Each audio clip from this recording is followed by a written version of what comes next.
Good evening, everyone. I'm here with the wonderful Sophie. For those of you who have any comments, I'm going to ask that you can go ahead and post your comments, but we're going to answer them after the interview. But thank you for females to coming to Females for Fridays, or like Females for Fridays. Sophie and I met at our alma mater, which is Randolph-Macon Women's College. So we're excited to reconvene. We haven't talked for some time, but since our last conversations with each other, she's been working in her law degree or master's in law, and she has a published book. So she's here to tell us a little bit about her experiences and give us some advice. So, Sophie, my first question to you is, when did you first start writing poetry? Well, I started writing poetry when I was around 14 years old, in high school.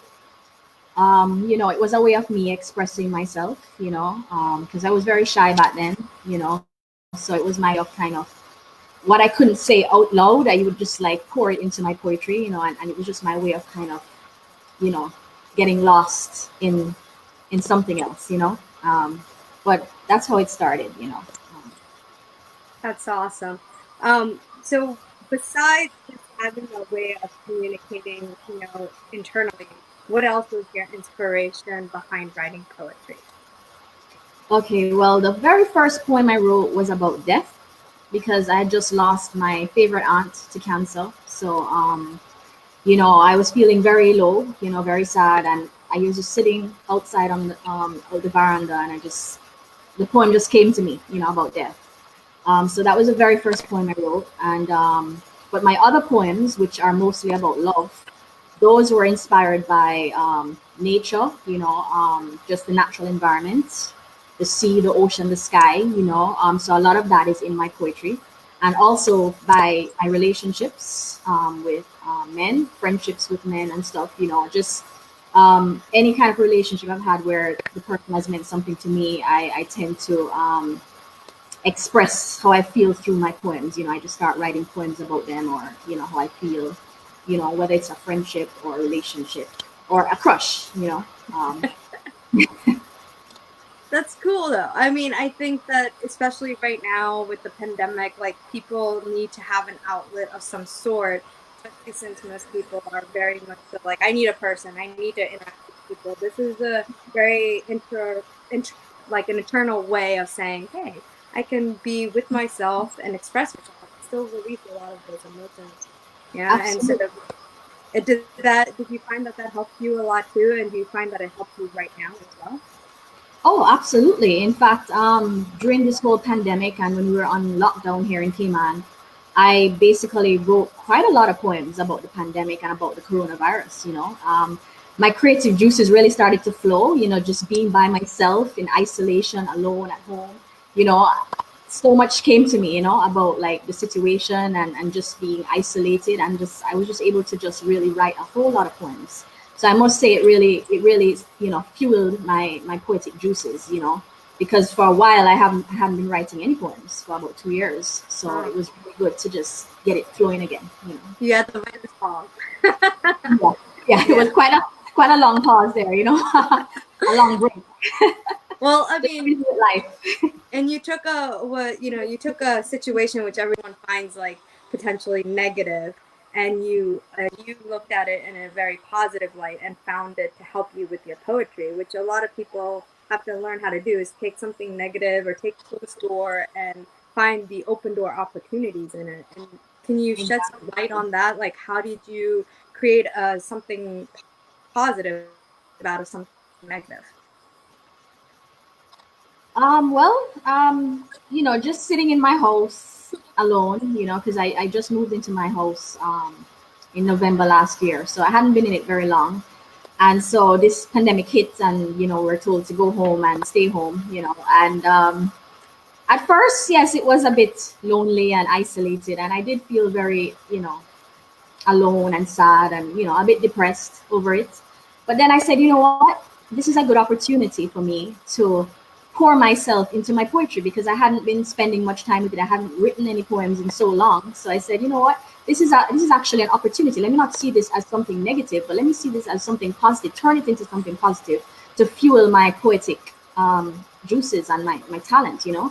And so yeah, so I just decided to just write, and it just kind of came naturally, you know. Just sat at my computer and it just flowed, you know, because just thinking about everything. And I said, you know what, you know, it doesn't have to be a negative thing, you know, because you get to reconnect with people as well, you know, during that time. You know, I was able to reach out to my friends and to my family and people I hadn't spoken to in so long, you know. So it was actually a positive experience in that way, you know. Oh, that's great. That's awesome. I'm glad it worked out in a lot of positive ways. I mean, you got to reconnect with people that you normally wouldn't have. Exactly. What motivated you to get published?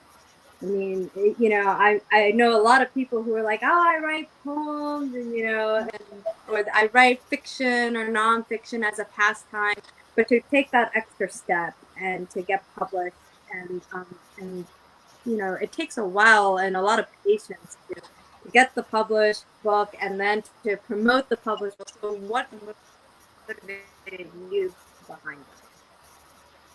Well, what really made me decide to publish the book of poems is I had accumulated about 100 poems over from, you know, from I was 14 until I was an adult. You know, I accumulated up to 100 poems, and my friends, you know, kept telling me, "Oh, these poems are really good, Sophie. You know, you should publish them. You know, share it with the world and stuff like that." And I was like, "I don't know. You know, they're my personal thoughts. You know, a lot of it is very personal to me and my experiences and stuff. And I don't know if I want it all out there. You know, for people to kind of see me, my soul. Yeah. You know." But then I thought about it. I said, you know what? Maybe it would inspire someone else who wants to publish their book. You know, it might inspire them to do so if I put myself out there and publish mine. You know, so that's kind of what stirred me to get it published. You know, eventually. Oh, so it wasn't really an internal push. It was more like, hey, maybe other people will be inspired through my own actions. So it was very Yeah, selfless. That's yeah. cool.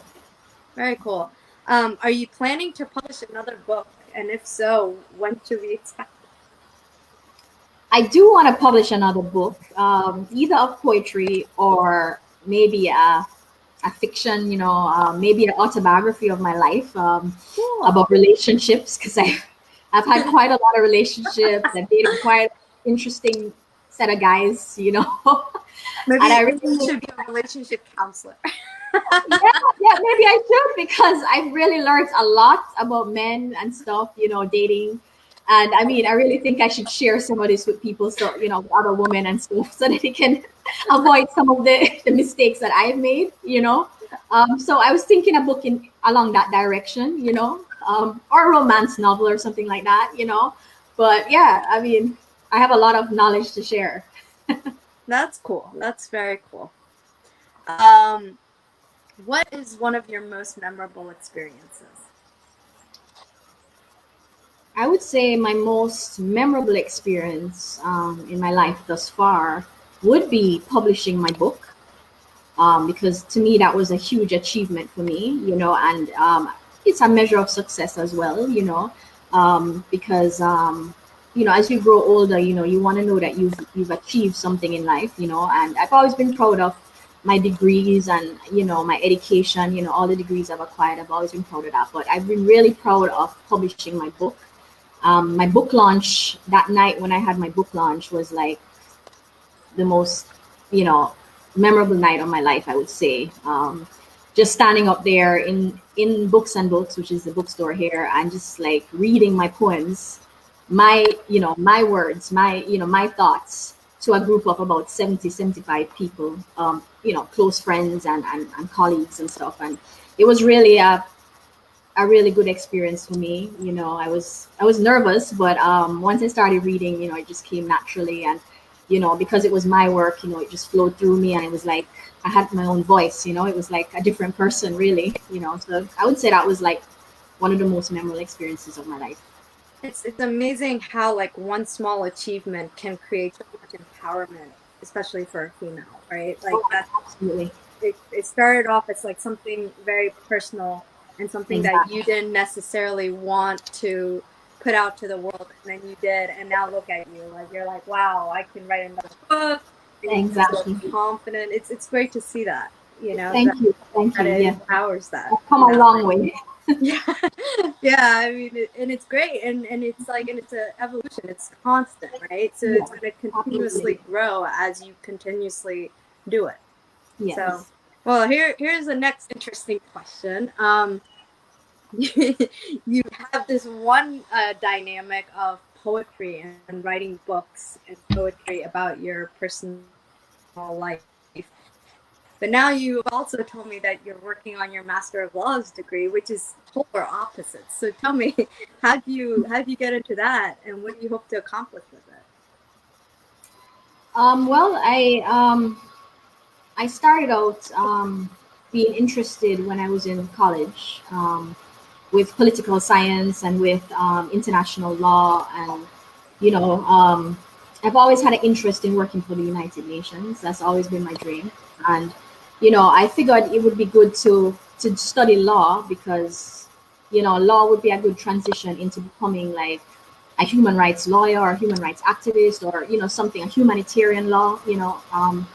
And so it started out like that, just in college, just really enjoying the courses that I studied for my international studies degree.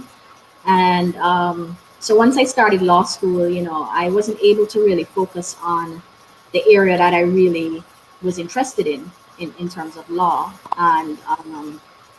And so once I was finished with my law degree and I graduated with that, I decided I was going to do a master's so that I could focus on an area where I was really passionate about. And I felt like that area would take me right into working for an international organization, and so that is human rights law, So that is what I'm studying, women's rights, specifically women's and children's rights, but I've always had an interest in that area, in helping others, in seeking justice for others, especially people that are less fortunate who can't really afford legal treatment, legal advice. Like I've always been interested in really helping others, and I thought law, human rights especially, would be a good area to do my master's in and to focus on. Well, good for you. So how long before you achieve that goal and that degree?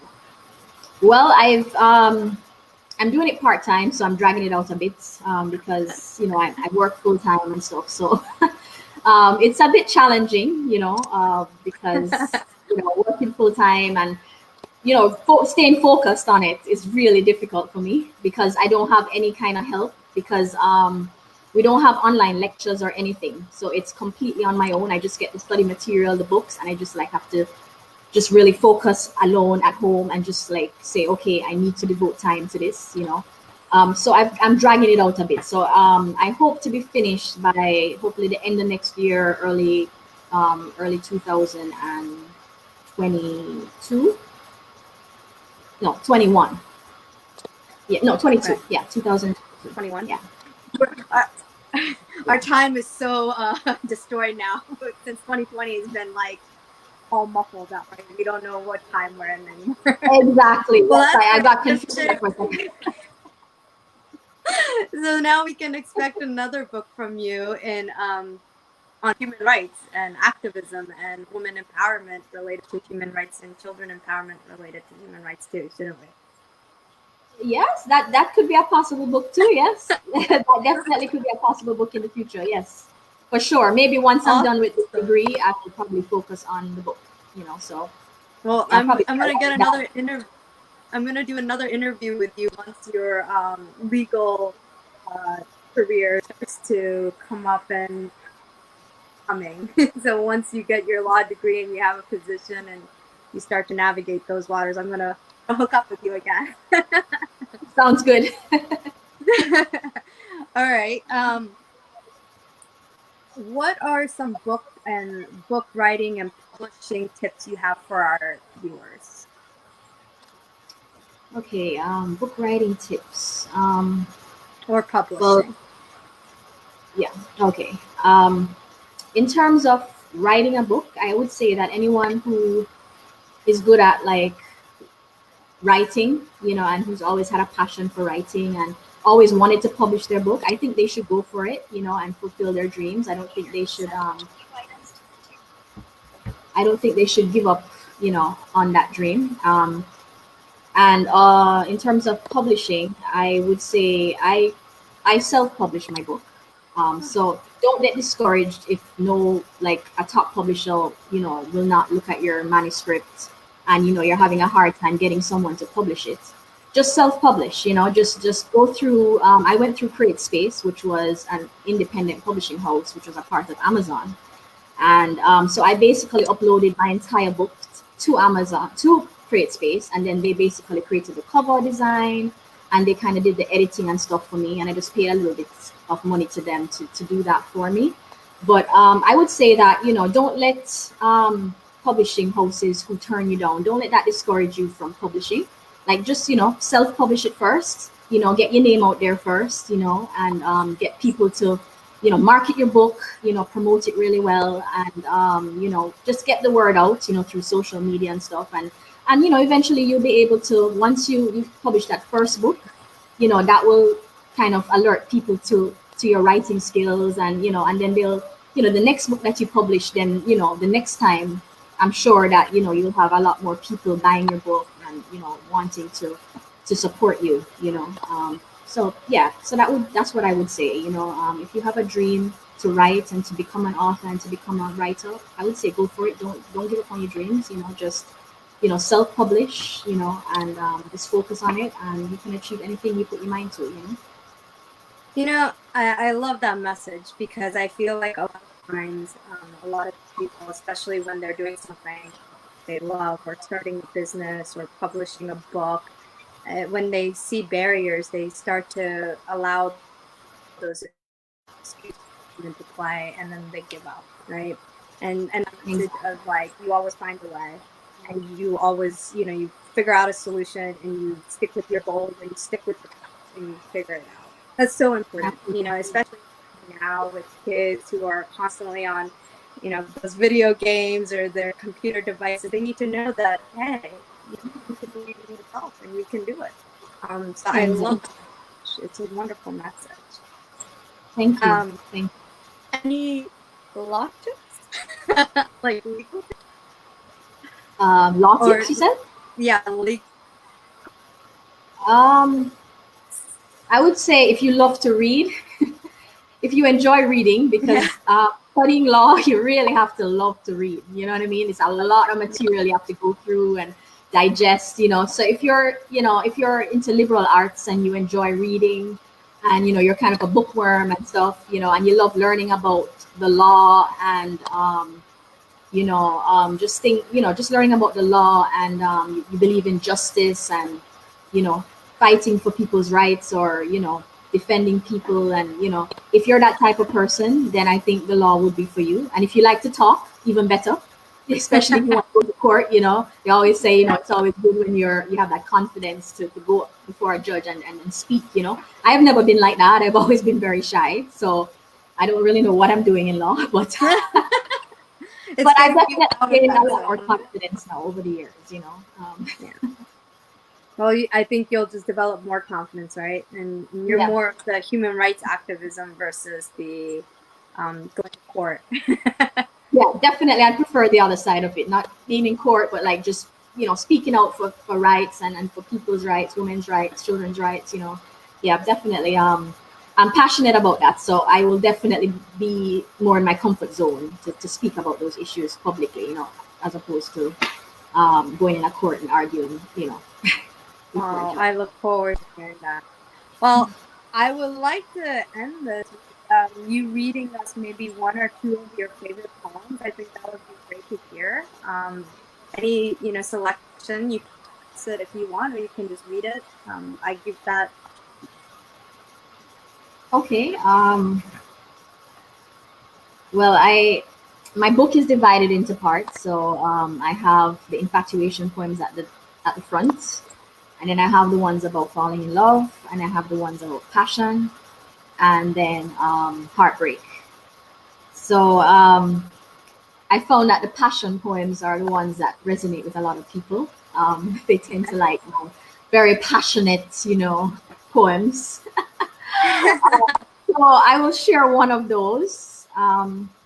This one's called Passion Flame. When your chocolate skin wraps around me like a shield, I cannot help but yield to the temptation of your flesh upon mine, that I forget all concept of time, as a second turns into infinity, and it is only fire I see.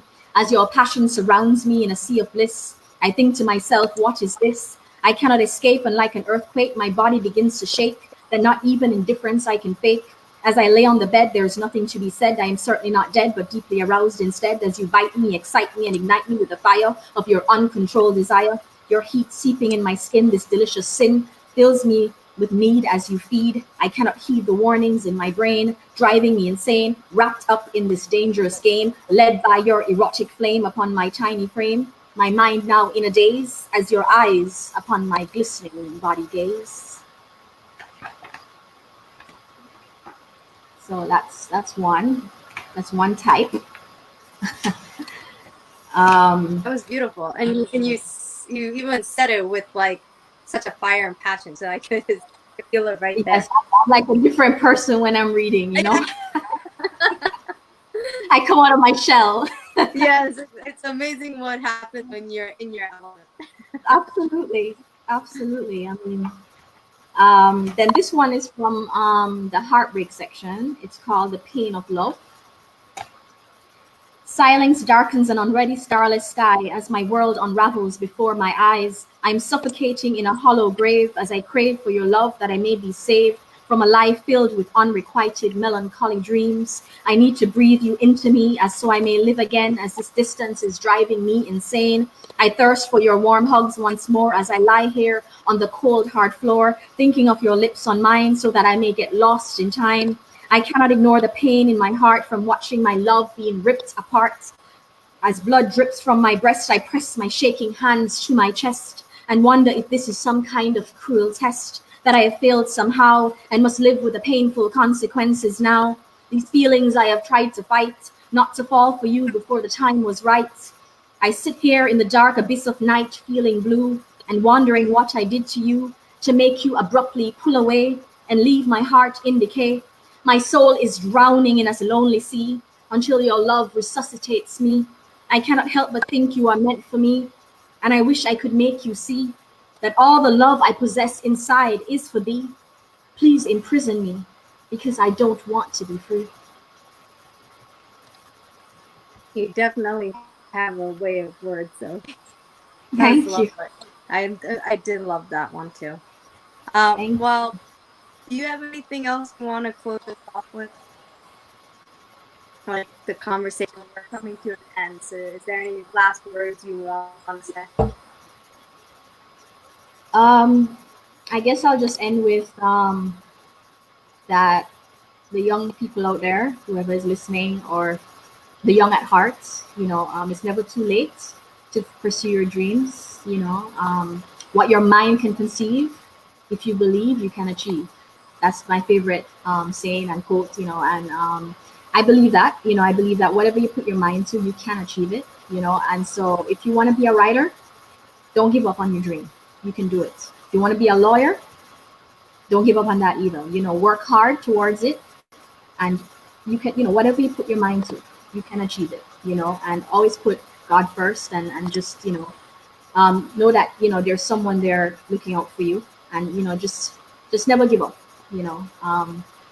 So that's what I would say. That's what I want to say to everyone, and everyone who's listening. Thank you very much for your time, and thank you, Tara, for inviting me on this to share some of my experiences with publishing and writing my poems, and really appreciate it. It's good to see you after all these years. I know. Well, it was great to see you, and I'm glad you were able to on and keep working hard and keep doing what you do.